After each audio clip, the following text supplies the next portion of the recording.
Howdy, hi, hello everybody, and welcome back. Today we are going to be doing Howard Rosenthal's Love That Man questions on group counseling. Yay! We're going to try to do about 30 questions. We'll keep this video a little short. So let's go ahead and begin. Let me make this full screen. I will try to go into some detail on him and all the works. We'll hide the sidebar. Should I make it bigger? Okay. Groups with Howard Rosenthal's Encyclopedia of Counseling. All right, so let's go ahead and begin.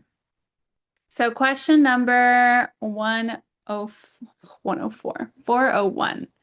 Prior to the 1960s, most counseling took place where? Do, do, do, do, do, do, do.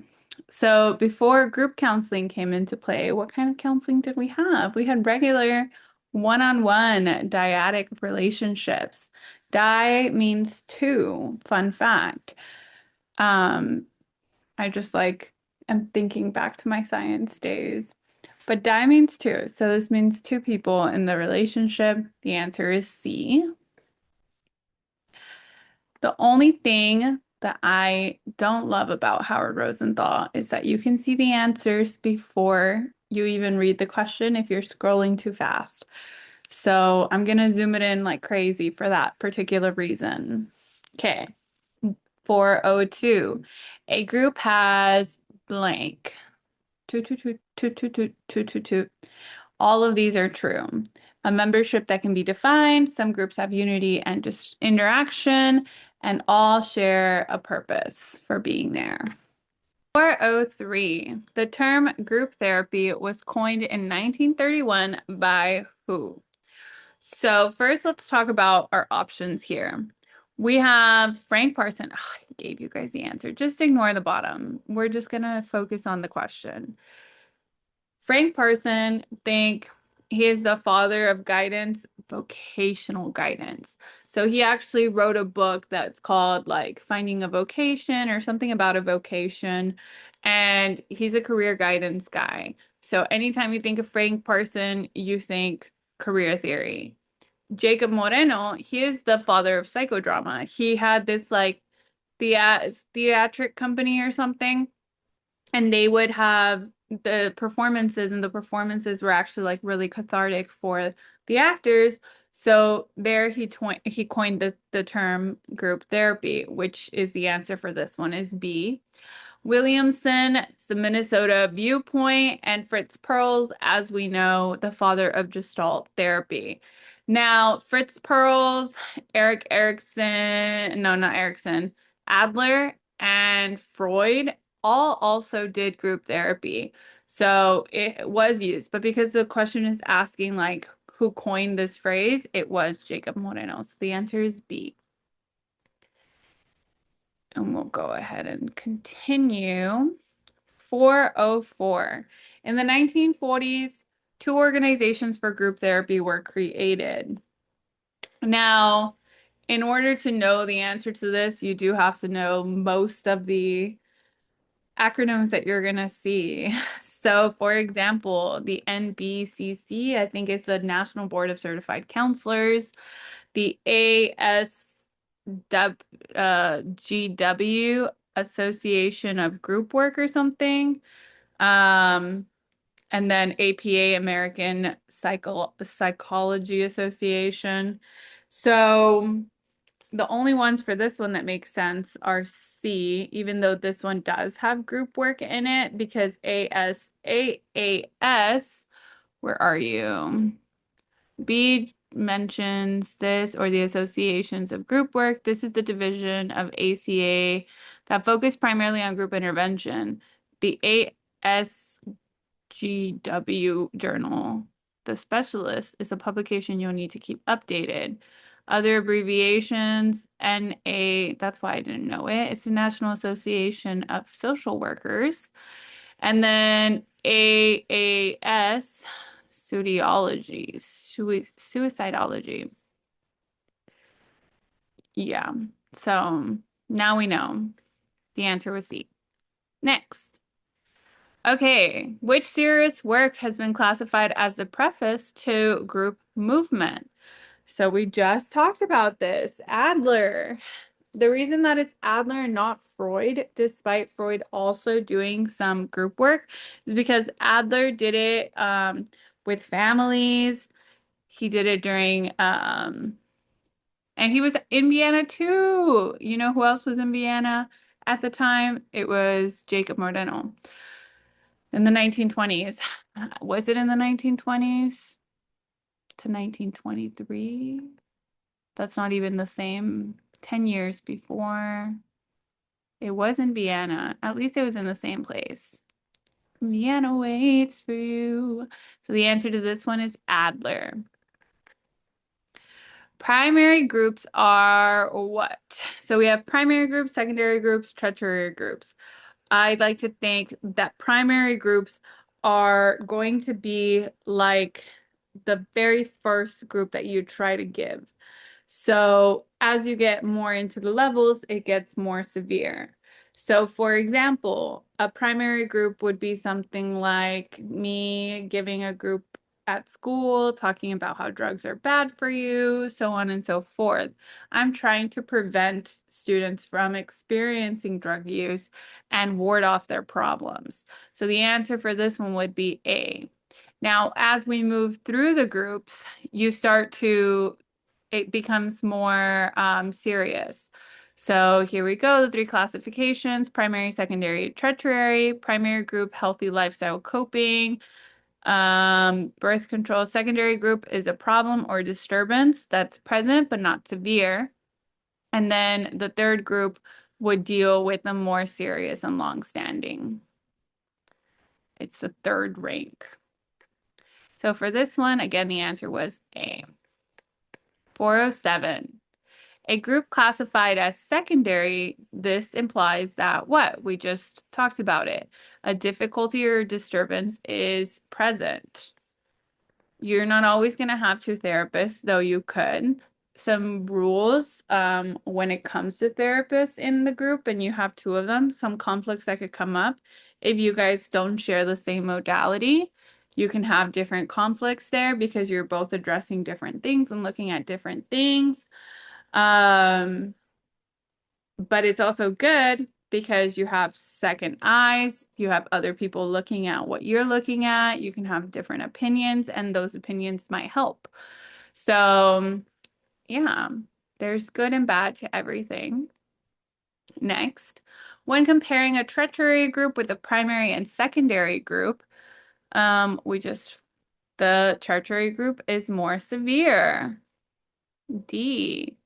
I don't know why I highlighted all of them. Okay, group norms. So group norms are basically like these rules that you guys come up with. Govern acceptable behaviors, are not related, exist only in career, exist only in encounter. It's D. They govern acceptable behaviors and group rules.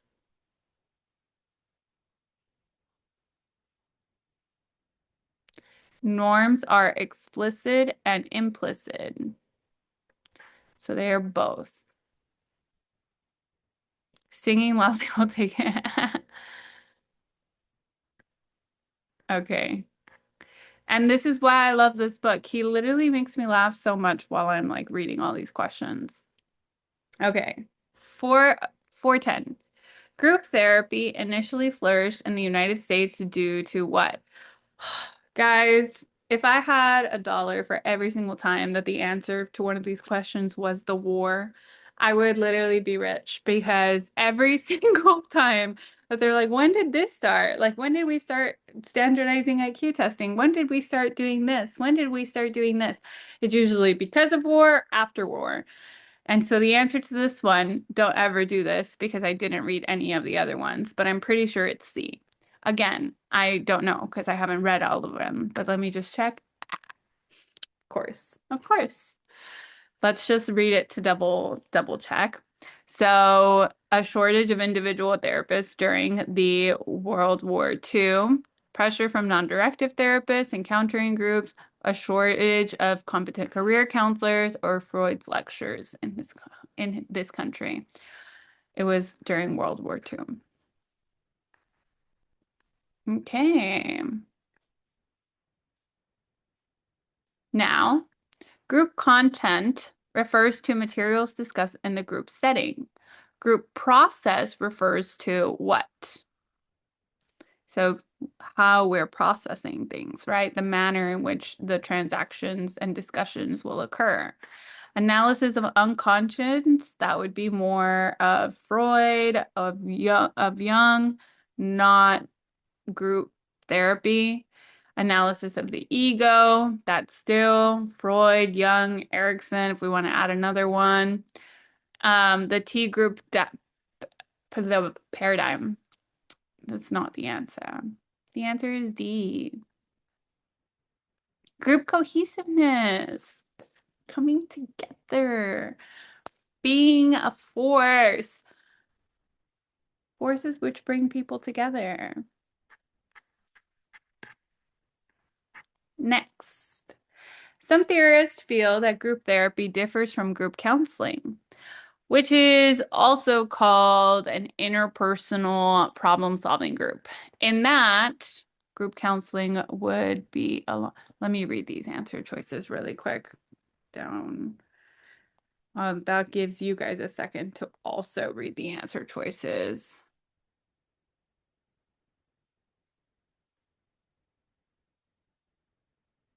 Okay, so group therapy would also be dubbed as personality reconstruction group.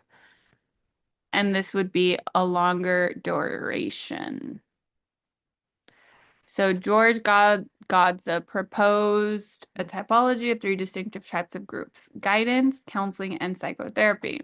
A guidance group, their primary focus in the sense that they're primarily preventative. So this is a guidance group, very general, okay? Some exams no longer use the term guidance group. Instead, you'll see the term affective educational group or psychological educational group or psychoeducational group. I've seen psychoeducational group on most test questions, not a guidance group. So originated in public school systems, do not remedy severe pathological things. Guidance are preventative, like we talked about. Oh my gosh. Do we have the same brain, me and Howard? This is wonderful. In individual therapy, the words counseling and therapy are often used interchangeably. However, the context of group work therapy is implied when the problem is more severe. So as it gets more severe, we need to start addressing it. And that would become the therapy one. Psychotherapy groups are commonly used in inpatient psychiatric hospitals. Their tertiary, which we've discussed, is when we are already deep in the brain. So they emphasize the role of unconscious mind and childhood experiences more than a counseling group. A counseling group would not tend to be psychodynamic, therefore they would focus on conscious concerns. So a counseling group generally has less structure than a guidance group. In terms of education, the assumption is that the leader of the counseling group needs to be trained more than the individual of a guidance group. Okay, next. 14. Most experts would agree that overall,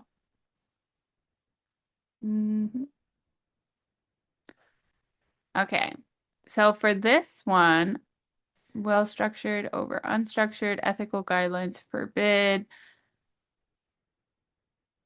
You might be tempted to say that structured exercises are more effective. But I want to challenge you to think about when you have session with your clients. When you have session with your clients, if you come in with a plan of this is what we're going to do today, depending on the kind of clients you have and the type of therapist you are, and you come in and you're like, this is what we're going to do today, does it ever usually feel like authentic or like it's working or this is amazing? Probably not, right?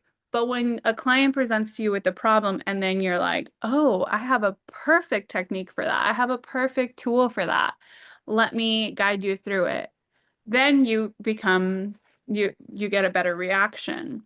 Same is true in group counseling.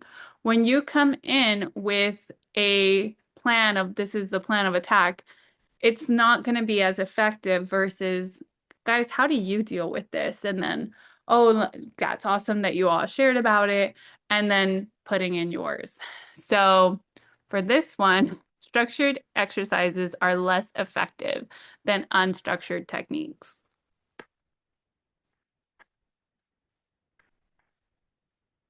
They are very popular, but they're not as effective. Okay. Number 15.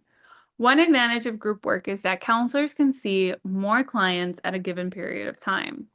One disadvantage is that counselors can become too focused on the group process, and then what? I'm like making a noise when I do that. I don't think Zoom picks it up though. The answer is A. They don't address individuals properly. You got too much on your plate, love. That's not enough of you to go around.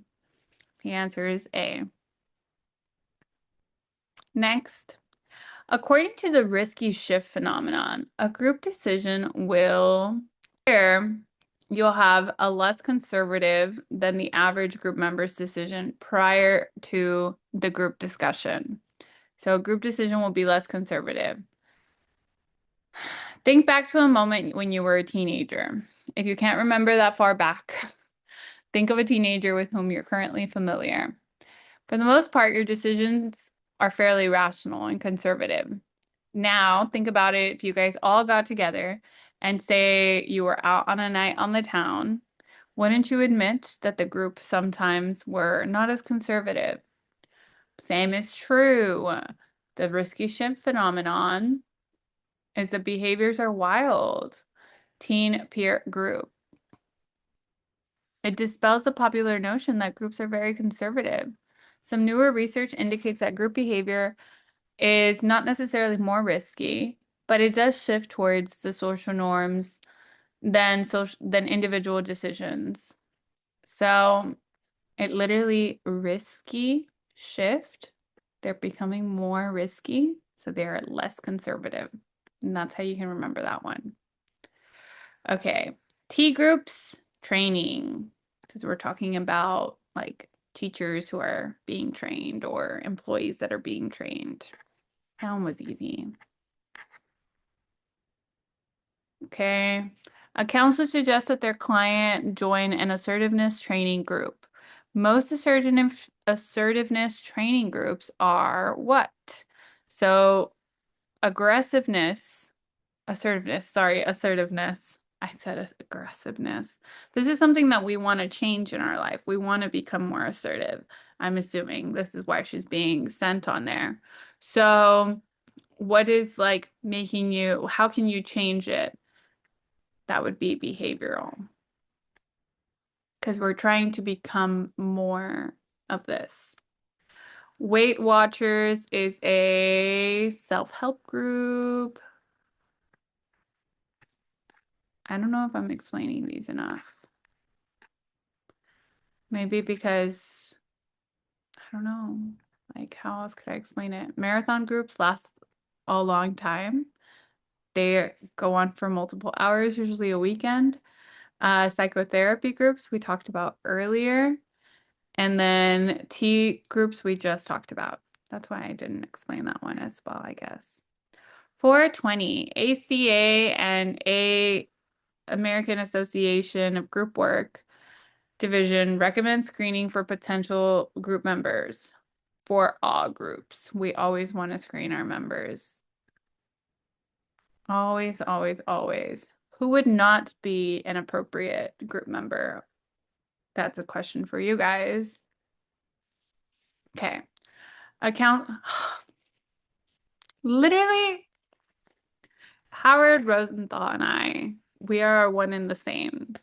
A counselor is conducting a screening for clients who wish to participate in counseling group, and they meet on Tuesday nights in his private office. Which one of these would be the poorest choice for a group member? I just asked you guys that. Isn't that crazy? And the answer is C, an extremely hostile construction worker. We do not need that kind of hostility in the group. Everybody here is trying to get better. We don't need somebody being belligerent and rude to everyone else. Clients who are very verbal, open to feedback from others, and believe in group therapy often makes them the excellent group members. In case you were wondering, like, who should I get in the group? Okay. A client is screening for a new group at the College Counseling Center, which would be the poorest choice for a group member. Oh, again. Okay.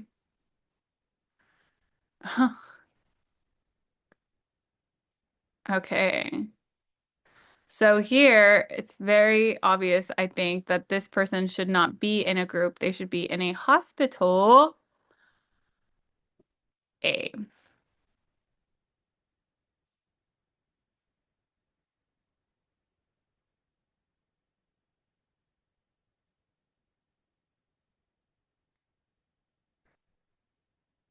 You will need to understand the practical applications of counseling theories in all 8 areas, not just groups. I really didn't read this. Oh, persons who are actively suicidal, homicidal. Yeah. Okay. Oopsie. Sorry. Let's continue. 423. A screening for group members can be done in a group or privately. Although private screening interviews are not as cost effective or as time efficient, many group leaders feel that they are superior in as much as private screening sessions because of what? As private screening sessions because of what they intend to. Transference, apply, average, superior. Yeah, are generally superior because, hello, if you're meeting your therapist for the first time, do you want to meet them in a group or do you want to meet them by yourself? You want to build that rapport. So the answer is D. 424. Most experts in the field of counseling would agree that the most important trait for group members is the ability to trust, actually, to trust in the process, to trust in each other, to trust the counselor. The main factor is the participants can feel cohesiveness, a sense of wellness, if you will, weeness. Okay, cool. Groups can be open or closed. They differ in that what. So open groups, anybody can come in, come out as they please. Closed groups are closed. Only these members are allowed. If they leave, you have no group anymore. You are, yeah, so it's a closed group. Benefits, open, anybody can come in and out as they please. Closed, you have more of a connection like with each other because it's the same group members every single week. Two. Oh, the answer is D. 426. One major advantage of a closed group versus an open group is cohesiveness. One major disadvantage, if everyone quits, you'll be left with no members. The answer is A. It just won't let me. There you go. 8. The number of people in a open group is generally more stable because with the closed group, they can leave and then you're like, what do I do now with 3 people? You got to keep doing. So on this one, if people leave, other people might join. So you usually have a good number. One distinct disadvantage of an open group is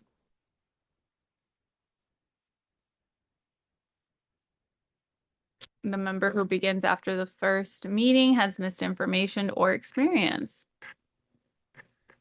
4:30. This is going to be our last question. When a group member is speaking the best thing, it is best for the counselor to try and face the group member. Okay. And that is it, guys. 400 to 430. Yeah. 30 questions of just groups. If tomorrow I have enough energy, we'll do 30 more. Hope you guys have a wonderful night.